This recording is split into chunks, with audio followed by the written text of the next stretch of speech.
This is NBK, nothing but Knicks. When Sim passed the assist, you know that it's #1 show that breaks down the game. If you can't play defense, stay out my way. Dribble the ball, come down the lane. 5 seconds on the shot clock, who gon' win us the game? You wanna hear Nick updates and trade rumors? Postgame reviews, this the place you tune in. So tell a friend just to keep the ball moving. Like the page if you feeling the movement. Every game we coming to win. Give us a sub like a player that came off the bench. This is NBK, nothing but Knicks.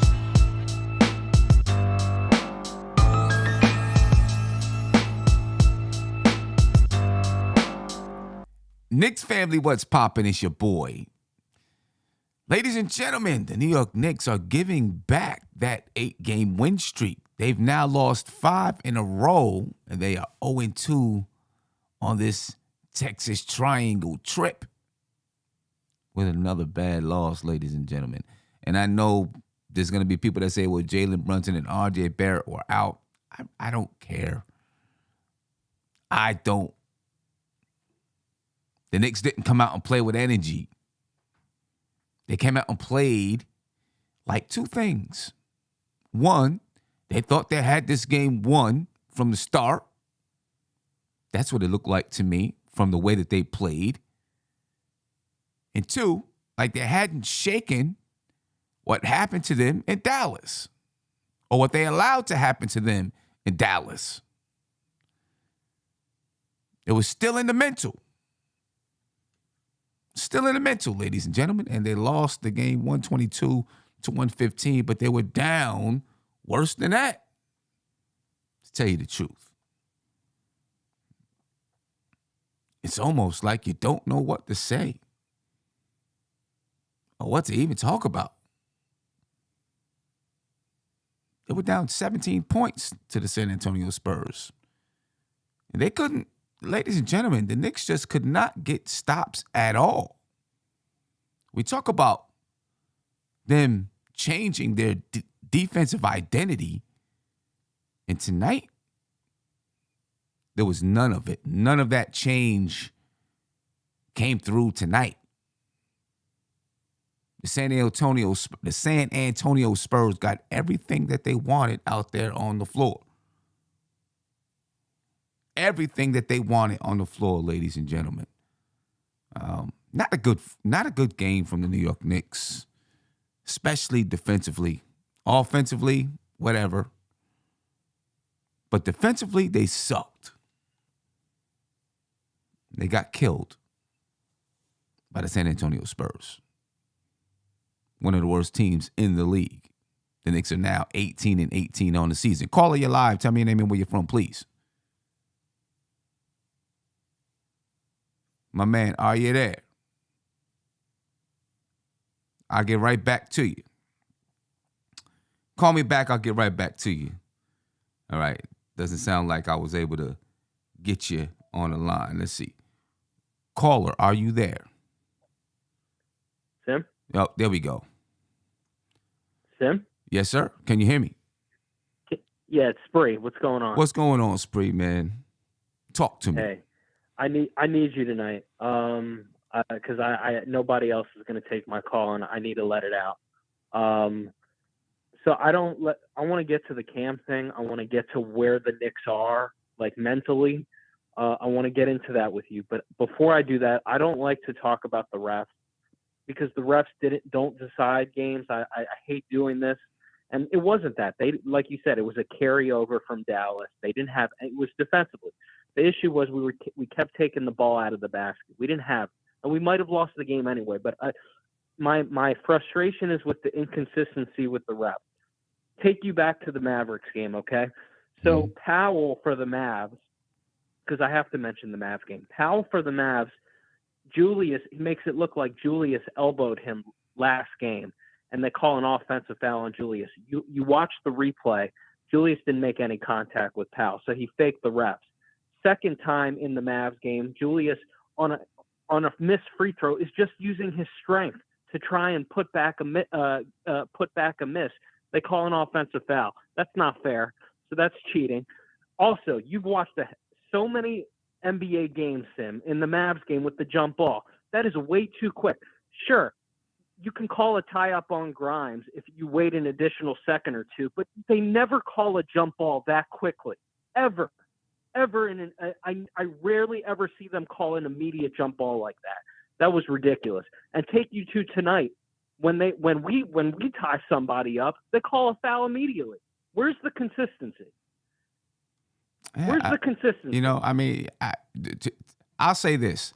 I don't think there will never, ever, ever be consistency with the referees, because you have different referees from night to night. You're playing against different teams. You're playing against different cities. There's never going to be the consistency.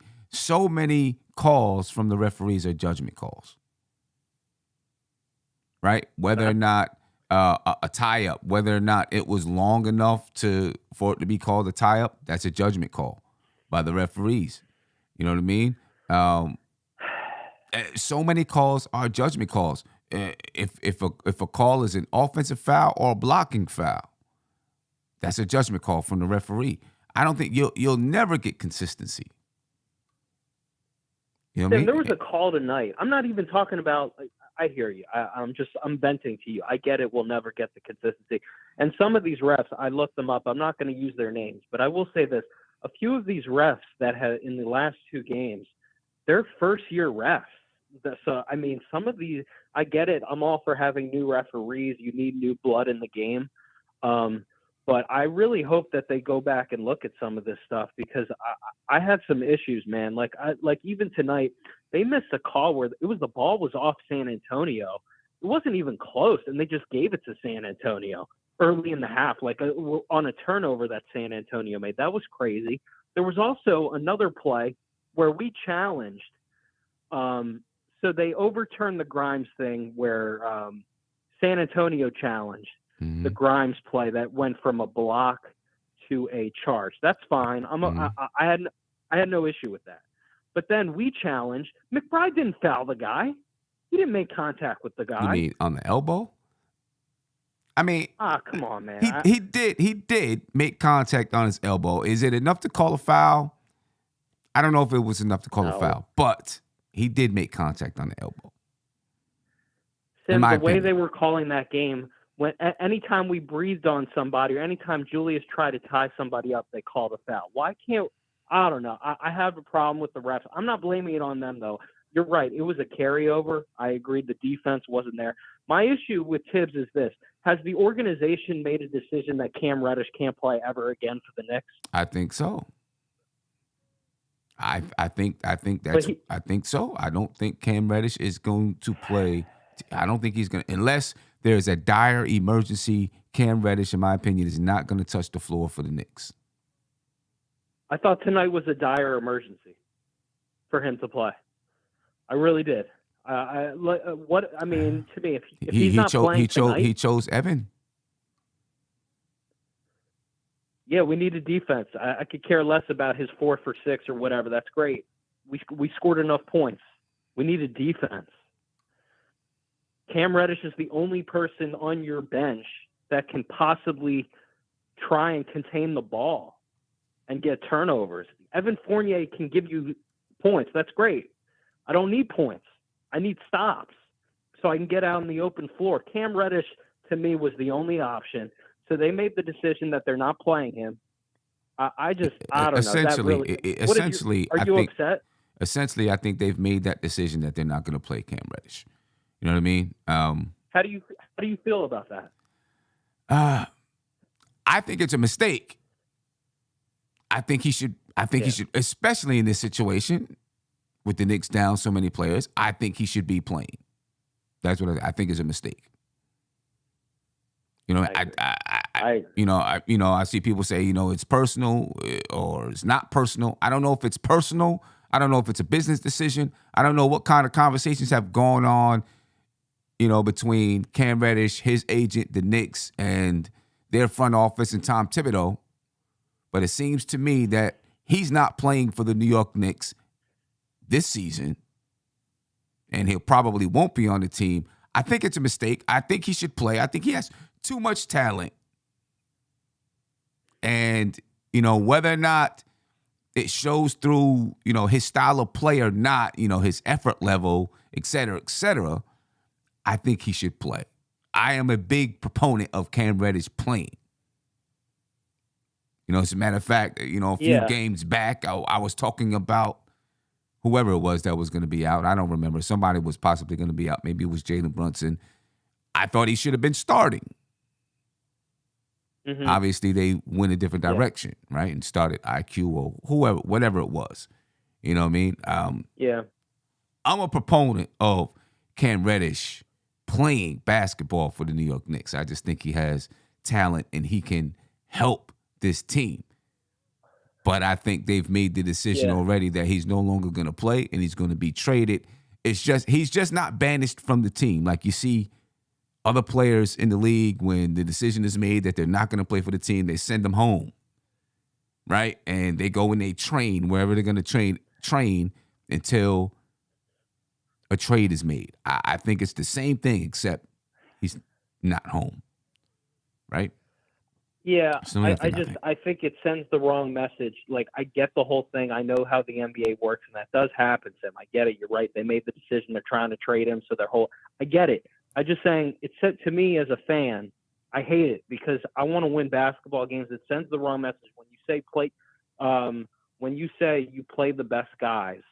To me, I need a defense. I don't care about offense. It's when we win games. Obviously, we don't have Brunson. That changes the whole factor. But this team has to grind. Even in the Mavs game, I felt the effort was there. We at least tried to contain. It's just we didn't close. But the effort was there for most of that game. Right. Sim, one other thing before I let you go. Mm-hmm. Our bench is we got nothing from the bench. Quickly, yes, he gave us points. I appreciate that. I still don't love him. I mean, he gave me some assists, but I didn't think he read some stuff well in that position. It is what it is. I appreciate his efforts. One last thing. My biggest issue going back to the Mavs game, because I didn't have a chance to talk to you, is the end of that game. Quickly, I blame Quickly on the missed three that Doncic got the and one. He fouled. I also blame him because he should have blocked out. He just stared and watched the shot. Nobody put a body on somebody. To me, that was the biggest mistake in the game. I had less of an issue with the threes they made. Congratulations to them. Could we have contested better? Sure. But then also, obviously, we have to get the rebound. I'm not going to second guess Tibbs with, people. Some people just say, let Doncic shoot the three. I'm fine with fouling, but just get the rebound. You have to get the rebound if you don't foul. So I had issues with Quickly. We didn't block out. We didn't foul. We didn't finish. But the effort was there, Sim, and it was a carryover. When is Jalen Brunson coming back? I don't know, but the Knicks are leaderless out there without him on the floor. It's one of the big issues. We need him back, man. Right? They are leaderless without Jalen Brunson on the floor. The Knicks need him back as soon as possible. As soon as possible, they need Jalen Brunson. I think we can get our mojo back, but, I think they're mentally deflated because – I would be too. Some of it, a little bit of it was fluky. I'm going to say a little bit of it was fluky, Sim. I'm not entirely blaming the Knicks, but they made some mistakes to not finish the game. I have to blame them for that. They made a lot of mistakes. And then, of course, tonight, they did. You have a carryover, and they just didn't play good basketball. You know what I mean? But that's where you need Brunson. That's where you need Brunson, Sim, to even when you have I don't think that happens if Brunson plays in Dallas. That's just my opinion. People could say you don't know that. That's fine. I do think we don't lose it with Brunson because mentally I trust him. But if we do, when you have a Brunson tonight, he doesn't let that carry over. We find a way. We have no leadership on the floor right now. As good as Julius Randle played, and he's playing great basketball, we don't have our floor general. No, you need your floor general out there. You need the leadership guy. And right now the Knicks are playing without him. And every game is going to be difficult. Now the Knicks play the Houston Rockets. You're playing these young, excited teams with energy. And it's going to be without your floor general out there. It's going to be difficult, without a doubt. But Spree, I understand your frustration, man. Right. It's a tough one. Are you giving up, though, or are you going to hang in there? That's my last. Of course, I'm hanging in there. Of course, I'm going to hang in there. You know what I mean? Right. I'm going to hang in. I'll call you in 2 days. Listen, we've seen them go on an 8-game win streak. Now they're on a 5-game losing streak. You know what I mean? They could turn it on and go on another 3 or 4 game win streak. I'm hanging in there, right? But they've given I away. need you to hang in because if you don't hang in, I'm gonna be completely depressed because the only thing that's keeping me going is you and the show. So if you can stay positive for me, maybe they can flip it. But if you don't, I'm really depressed. But I'll call you in. I'm gonna hang in there. I'm not gonna promise you that I'm always gonna be positive. If I have to complain or be upset about their play, that's what I'm gonna do because I'm upset about their play for tonight.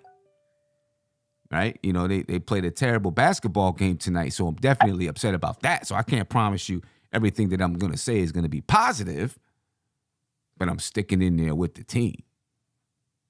You know what I mean? You know, what I got to say may not always be positive. The Knicks tonight, ladies and gentlemen, looking at the box score, 41 points for Julius Randle, 11 rebounds, shot 51% from the field and 63% from the three-point line. But all of that is null and void. He also had 7 assists. But all of that is null and void because the Knicks lost tonight. Even though they're down 2 guys, the Knicks lost to the San Antonio Spurs tonight. And I think the lack of energy is the biggest problem tonight. Emmanuel Quickly, 36 points, 7 rebounds, and 7 assists. He shot 44% from the field, 41.7% from 3, and 87% from the free throw line. Behind that, ladies and gentlemen, Evan Fournier in 16 minutes gave you 11 points, but you didn't get much from anybody else. 9 points from Quentin Grimes, 9 points from Miles McBride, no points, and 6 rebounds from Mitchell Robinson. You didn't get much from anybody else. And that bench, man, is scoring-wise is atrocious for the Knicks right now. Without, you know, with so many guys having to be elevated to the starting lineup. The Knicks right now, they're in a struggle. They're in a rut. They gave away that cushion they had from that 8-game win streak. They're now 18-18 on the season. And I haven't looked at the standings yet, but I'm assuming they probably dropped down to probably the 7th seed in the Eastern Conference. Caller, you live. Tell me your name and where you're from, please. Sam, what up, Uncle Julio? What's going on with you, Josh? Not much. I can't call in. I can't get on video today because I'm at my office or whatever. But here's my take on the game. Listen, and Spree, I love you, Spree. You my guy, but stop blaming the refs for everything. Hey, Josh, you're kind of going in and out. You're kind of going in and out. I don't know if you need to get closer to the phone or what. You're going in and out a little bit.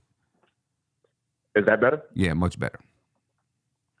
Okay, sorry about that. Spree, you my guy, but please stop blaming the referees because every team is going to complain about the referees when they don't get a call going their way. If you want the NBA to look at it, then what about all the calls that the Knicks got that were in their favor? I know as a Knicks fan, you can't see that because you have orange and blue glasses on. But this notion that the referees, you know, that's going to happen. You know, everybody's going to complain about the refs when the games and the calls don't go their way. So, Spree, you my guy, but please let's quit that narrative. Here's what I will say. I'm not really concerned. I mean, like you always say, this is the trials and tribulations of a season. These games are going to happen. I give a lot of credit to San Antonio and their young guys. They seem that they wanted it more. They play with energy. They play with much more energy than us. You know, Knicks are on the road. Not making any excuses for them, but this is just one of those games that happened during the course of the season. And, you know, I do agree. I think the Knicks are missing Brunson out there a little bit. But even when we had Brunson, we've had a game or two like this where the effort just wasn't there. Mm-hmm. Right? So, and even then, you know, the Knicks still had a chance to come back towards the end of the game. They just couldn't stop San Antonio from shooting. Right? So I'm not really concerned about this. Here's what I will say about the whole Cam thing and what a lot of people don't realize about why Cam Reddish is not playing. He's not getting a contract. He's going to be a free agent at the end of the season. If you look back to last season when they made the trade for Cam, Kevin Knox wasn't playing. He was going to be a free agent at the end of the season. Why risk getting him hurt and then now you have no trade value at all and you can't trade him and you lose him for nothing? That's essentially what's going to happen or what the Knicks are thinking, and that's probably why the conversation was had with Cam Reddish as to why he's not going to play. Now, Fournier, he's under contract for next season. So it makes more sense to play him, right, as opposed to Cam Reddish because he's under contract for next season. Both of them are – the Knicks are currently looking for trades for both of those players, but Cam Reddish is the priority because he's going to be a free agent. So all this stuff about it being personal and all of that, listen, it's a business. The Knicks are looking to try to get an asset back for Cam Reddish because he's going to be the first one to be a free agent as opposed to Fournier, and that's the reason why he's not playing. I think even if we have Cam Reddish out there, tonight was an effort thing you talk about. It's effort thing. It was Cam effort. Reddish is It was all notorious. effort tonight. It was all effort tonight, in my opinion. Cam Reddish is notorious for being kind of wishy-washy in that regard too, right? Effort, right? So is Cam Reddish going to come in the game and save the day, right? I mean, I'm not saying he can't help us in certain situations, but the Knicks still had an opportunity to win this ball game as far as the talent. I think they're much more talented than the San Antonio Spurs. It was just about effort tonight. So I'm not feeding into this whole notion about, well, it's a personal thing against Cam. I don't think that. I think it's just a business. I mean, I don't, the whole personal thing, I don't know if it's personal. I can't sit here like some people say it's personal. I can't sit here and say, well, Tibbs just doesn't like Cam because of this personality issue or this character issue or anything like that. If Tibbs doesn't like his style of play, that's on Tibbs, and he has the right to make that decision. He has to live with that decision as well. If it ends up being that Cam goes someplace else and turns into a really valuable NBA player or whatever he turns into, as far as a good player, then people will look at it and say, "Wow, that's Tom Thibodeau didn't have use of this guy, but now look at him." You know what I mean? Tibbs has got to take the consequences of that. Goes beyond. I think it goes beyond Tom Thibodeau, though. I mentioned the whole thing about the contracts and the reason why, like the front office, this is an organizational decision. It's not just coming from Tibbs. Well, I mean, because Cam Reddish it's not coming from Tibbs. It's not coming from Tibbs, but it is coming from Tibbs because if Tibbs played him, then they would say, well, okay, you're playing him, and they would maybe be looking to say, do we want to re-up his contract? The simple fact that Tom Thibodeau's not playing him is what leads it to being an organizational decision. You dig what I'm saying? If Tom Thibodeau was playing him, and he was a part of the rotation. I think it's more of a collaborative effort, though. Right, but what I'm saying is it starts with Tom Thibodeau. If Tom Thibodeau decided he's in that 9-man rotation and he's getting 25 minutes a game, right, then he'd be playing, and the organization would be saying, okay, do we want to give him another contract to play for the New York Knicks? But the fact that he's not playing, and Tom Thibodeau said, no, he's out of the rotation, now they've got to talk with his agent and say, what do you want to do?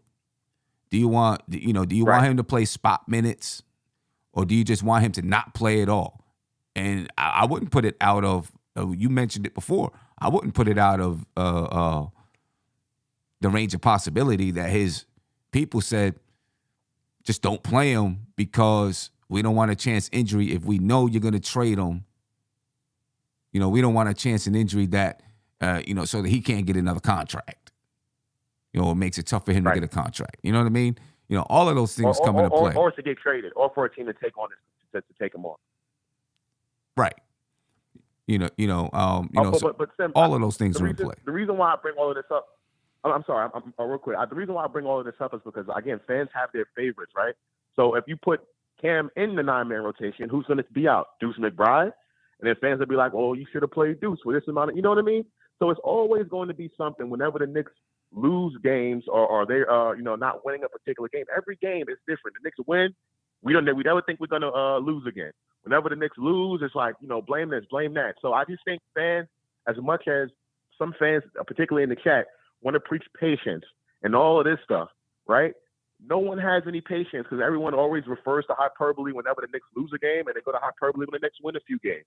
So I just think Knicks fans, particularly the Cam Hive, I think they need to understand and get over it, the fact that he will be traded. Now, if the trade deadline comes and we don't move Cam Reddish, that's an issue because then you basically have him there, you're not using him, and you can't get an asset for him at that point. Right. No, I think is what's going to really decide it. Right. Well, you can get an asset because he has a qualifying offer. You know what I mean? You probably can still use him during the draft as a trade. In a trade or whatever it is, you can probably use him in a draft. See, me personally, right? When Spree was asking about playing or not playing Cam, I think Cam has talent, and I think he's the type of player that you try to bring him along. I don't know if they have or haven't. I would assume, I'm going to assume that they have. But sit down and say, this is what I'm looking for and what I need from you in order for you to play. Because the kid has so much talent. It doesn't mean that it's all going to come to fruition and that he's going to realize his potential. But I think as an organization, you say, let's see if we can pull this out of this kid. You know what I mean? But Sam, that's the reason why they made the trade in the first place. But right. but to me, I hear exactly what you're saying, and I agree that Cam Reddish has talent. But this is the second team now in which Cam Reddish or whoever feels like Cam Reddish with so much talent. Why can't it come to fruition? This is the second team, so I think it's fool me once, shame on you. Fool me twice, shame on me. That kind of thing. As far as Cam Reddish is concerned, everyone talks about the talent, but when we've seen him on the floor, he's very inconsistent. His motor, he doesn't have that motor. Yeah, I think it's going to come down to Cam. I think it falls on Cam in kind of a different way, because when he was with the Hawks, he was playing like 20 whatever minutes per game. He requested a trade because he felt like he wanted to be in a starter's position. There was too much of a log jam there, et cetera, et cetera. So he requested that trade. I don't know if they were out there searching for it and looking for it, because they hadn't until he said something. Until he said something. So he was the one that initiated that. He initiated that. So I don't know if the Hawks were the one that said. I think they were trying to say, "Hey, this kid's got talent. We might have to bring him along. Maybe we got to play him off the bench. Whatever it is, we got to bring him along because he was getting good minutes." But now, that wasn't enough for him. And that wasn't enough for him. And now in New York, he's not getting minutes at all. It still comes back and look, because it's two teams, it still is going to fall on him and other executives' eyes, right? What's up with this guy? I agree with that. It's going to fall on him. What's up with him? But yeah, as far as the game tonight, man, I definitely still think there's a lot of layover from that Dallas game. You know what I mean? With the way that it ended. And they weren't able to shake it off. They come into tonight's game. I think those two things, maybe underestimating the San Antonio Spurs and feeling like, okay, we're going to be able to get that back. And then maybe them not even realizing that they still have some of this stuff on their hearts. You know what I mean? From that Dallas game, and they weren't able to get over it yet. They come into the game, and as soon as things start going wrong, they can't pull themselves out of it. And then you're missing Jalen Brunson, that leader guy to help you pull yourself out of it. And they just couldn't pull it together. Energy is low. Sam, low. Sam, you said all the time about the trials and tribulations of the season, and these type of games happen during the course of a long season. It's going to be games where, you take you look at another team and you don't, take them for their best shot, right? So that's going to happen. That's why I'm not really concerned. Like, the Fire Tibbs train is now going crazy on Twitter now. Fire Tibbs. Why is it Cam playing? So I just think fans, relax. The Knicks are still doing a lot of good things. You know what I mean? I know tonight, and based on the previous game, you have these every game is different, these emotions that go back and forth. But to me, I'm just playing it cool. Not too high, not too low. I still think this team is going to be mediocre. They're mediocre right now. That's exactly what their record says. And I think come to the course of the end of the season, they're still going to be a mediocre team. Still good enough to make the play-in, or maybe even sneak into that sixth spot. But that's pretty much it for me as far as where I see this team. And I've always felt that they were going to be that way. So I'm not really tripping about this loss. I think we'll recover. Houston is it tomorrow or is it Saturday? Saturday? They play Houston on Saturday. I think the Knicks will definitely recover from this. Triangle, and I think we'll be okay. Yeah, I mean they'll definitely recover. You know what I mean? And as I said before, I said it a few weeks ago, and maybe a month ago before then, when the Knicks laid that kind of effort egg with the style of play that they have, the style of play with the type of players they have. I just feel like every once in a while they're going to lay an egg. And this was a perfect storm with what happened, you know what I mean, previously. And then you got two guys out. They're going to lay that kind of effort egg, you know what I mean? And, people can get mad about it. It's going to happen again because I just feel like the way that they play, the style of play that they have, as far as the effort that they've got to put out every game, they're gonna lay these kind of eggs. I don't think they should be absolved from it. They've got to try every which way they can to not lay this kind of an effort egg. You know what I mean? Absolutely.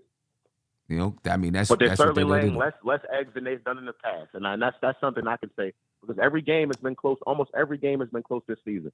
Almost every single game. We got blown out twice, right? Even the game when we gave up 140 some points to OKC, that game was close because we scored a lot, right? So the Knicks are in all of these majority of these ball games. Tonight, even though we laid an egg, we only lost by 7. The Knicks almost made a run towards the end of the game. Yeah. Right. So they tried. I enjoy the style of basketball that they're playing. I agree with you. There's going to be times where we're going to lay an egg as far as the effort is concerned. But the Knicks, if they continue to play this style of basketball, they're going to compete in games. They're not going to win every game, but they're going to compete. And at this point, that's all I can ask for with this team. Yeah, well, you know, right now the Knicks 8th in the Eastern Conference. They're 18-18, a half game behind Miami. Now a full game behind the Indiana Pacers, who are now 19-17. And you'll probably see the Knicks slide up and down from the 6th to the 10th seed the entire season. You know what I mean? Yep. Josh, I agree with that, Sam. But I got to go. No doubt. MBK, salute to the chat, salute to everyone out there. Happy New Year if I don't talk to any of y'all. And go Knicks. No doubt, ladies and gentlemen. Appreciate it, Josh. All right, ladies and gentlemen. Tough game, tough loss for the New York Knicks, man. For the San Antonio Spurs, Keldon Johnson, 30 points. You know, he was doing his thing against the Knicks tonight. 30 points. I mean, he's their leading scorer anyway. He averages 20 points per game, but 30 points for Keldon Johnson, 23 points for Romeo Langford.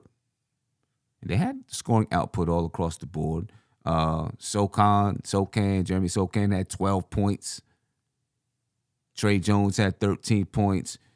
Jake Pirtle had 9 points and 12 rebounds. You know, they had contributions all the way across the board for the San Antonio Spurs, ladies and gentlemen. Listen, the Knicks got to pull themselves. They got to figure out how to pull themselves out of it. You know what I mean? And what makes it worse is the feeling that they had coming out of Dallas. Obviously, nobody is over it because as fans, we're still talking about it. Right? But the Knicks got, you know, you're in the NBA. You got games coming night after night after night. You got to pull yourself out of it. You know, they might need to sit down and have another one of those meetings. Not that they're having team, personal troubles with one another, but just, okay, how do we get past all of this? Because now it's compounded. You lose that way to Dallas, and then you come and you lose to a team that really you shouldn't. So they've got to talk to each other and figure out how do they get themselves out of this emotional rut right now. Because it's compounded 3 ways. You lose to Dallas in that fashion. You lose to San Antonio tonight due to effort. And on top of that, you're now on a 5-game losing streak. So when everything felt great just not too long ago, now it feels terrible. Right? So how do you get yourself out from under it? Because you got all of these things hitting you in the head at the same time. And you don't feel good. They've got to figure that out. You know, Tom Thibodeau needs to get these guys together and have a conversation and dig deep, get themselves out of it. The Knicks pounded on the boards, 48-38. A team that normally averages 47 rebounds a game, ladies and gentlemen. They get pounded on the boards tonight by the San Antonio Spurs. 25 assists for San Antonio, 20 for the New York Knicks. 7 steals for the Knicks, 5 for the Spurs, 2 blocks for the Knicks, 7 blocks for San Antonio. Only 12 turnovers. Neither team really turned the ball over much. The Knicks shooting only 42% from the field and 36% from 3, while San Antonio shot 51% from the field and 39% from the 3-point line. They were knocking threes all over the board tonight.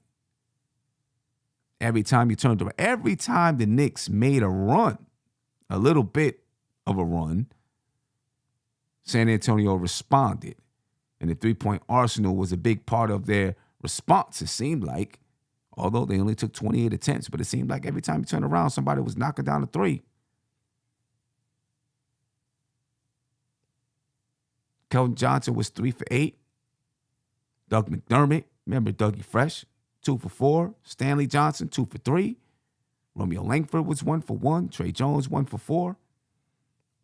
But every time the Knicks made a run or tried to make a run, San Antonio responded, pushed the lead back up. The Knicks could never get a handle on this basketball game because they could not get stops.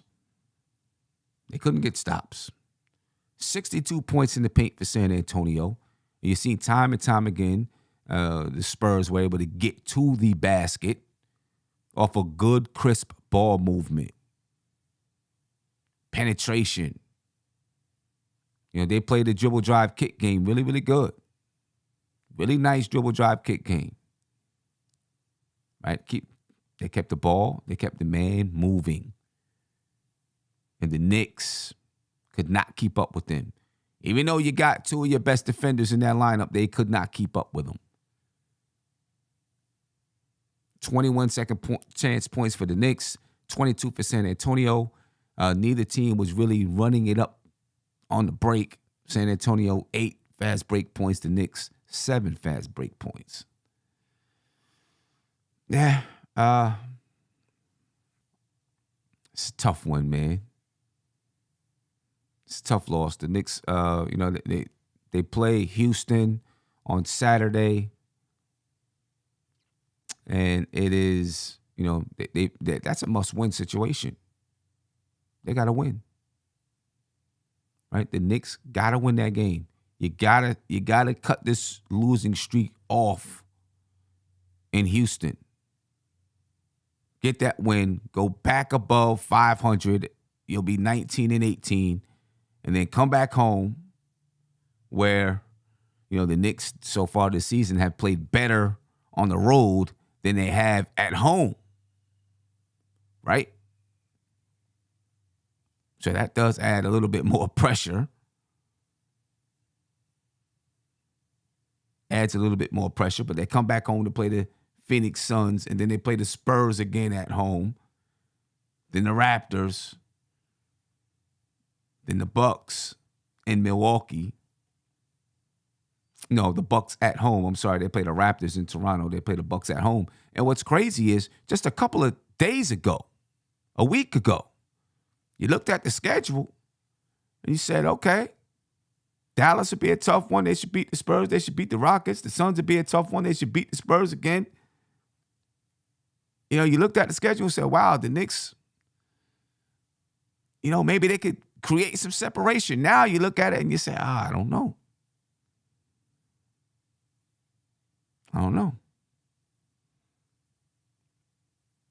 So, it's, we'll see if the Knicks can pull themselves out of it, man.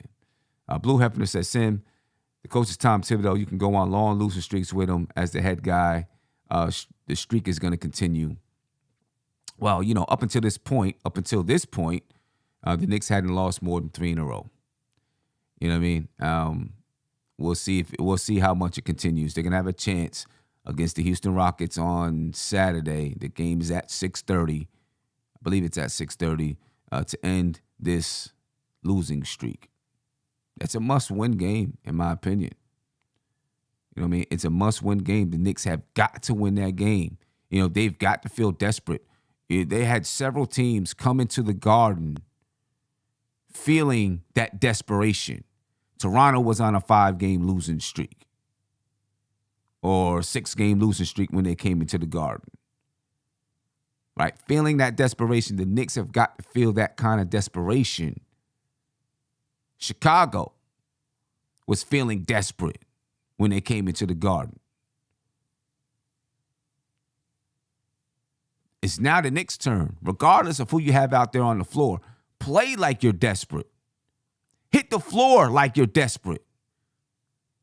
Because Toronto, they was banging us around. They wanted and needed that win. For their record, for their psyche, all of that. The Knicks have got to play the same way against Houston. I don't know what kind of talk you got to have to them. Who has to give the talk? Whatever. Somebody's got to do it because the Knicks have got to feel that desperation when they play against Houston. If not, that's a problem. That's a big problem if they don't feel that kind of desperation. You know, they got to get out there and you know, I don't care if it's a blowout, if it's a close game. They just got to win. I'm not going to sit here and say, oh, they got to blow them out so it proves this and that. No, they just got to win. I don't care what kind of win it is. You just start with a win. It's going to start with the energy that they bring to the floor, and it should result in a win. It needs to result in a win. I don't care what kind of win it is. They just got to get it. You know what I mean? But ladies and gentlemen, man, I'm going to head up out of here. All right, I appreciate your time. I'll be back on tomorrow, either, you know, with my 5 takeaways or just jumping on and going live. But I'll be back on tomorrow. I do want to remind you that in the description of this video, you know, there are tickets to the New York Knicks versus the Toronto Raptors at Madison Square Garden for Martin Luther King's Day. All right, so make sure that you get those tickets there. All right, there's also tickets for you to join us in Washington, D.C. So make sure you get those tickets. That's January the 13th. Obviously, they're playing the Washington Wizards. All right. And hopefully we're going to have more of these games where, you know, we're traveling and, you know, we're bringing Knicks fans to, or going with Knicks fans to other cities. You know, we had planned to do one in Philadelphia. It didn't quite work out. But they do play Philly again this season. So, you know, maybe we'll get a chance to do that then. All right, but make sure you get those tickets, ladies and gentlemen. The links are in the description of the video. All right, I am going to head out, think about this game a little bit. I might watch it back just so that I can look at a few things as I prepare for tomorrow with whatever I'm going to talk about tomorrow. So I might watch it again just so I can look at some things going on, you know, within the team and what they're doing. But again, to me, it's all effort. Tonight was all effort, ladies and gentlemen. It's all effort. Lack thereof. Lack of effort, should I say, from the New York Knicks. But anyway, ladies and gentlemen, I'm out of here. I appreciate your time. Please make sure you check out the links in the description of the video. All right, and I hope to see you at some of these games coming up, ladies and gentlemen. Be peaceful, be easy. If I don't see you, I'm planning to see you tomorrow, but if I don't see you before the new year hits, have a very, very happy new year. But I think we'll see each other before then. I mean, we'll see each other on Saturday. So, ladies and gentlemen, I appreciate you. I'm out of here. Peace. This is NBK. Nothing but Knicks. When Sim passed the assist, you know that it's #1 show that breaks down the game. If you can't play defense, stay out my way. Dribble the ball, come down the lane. 5 seconds on the shot clock. Who gon' win us the game? You wanna hear Nick updates and trade rumors? Postgame reviews, this the place you tune in. So tell a friend just to keep the ball moving. Like the page if you feeling the movement. Every game we coming to win. Give us a sub like a player that came off the bench. This is NBK, nothing but Nick.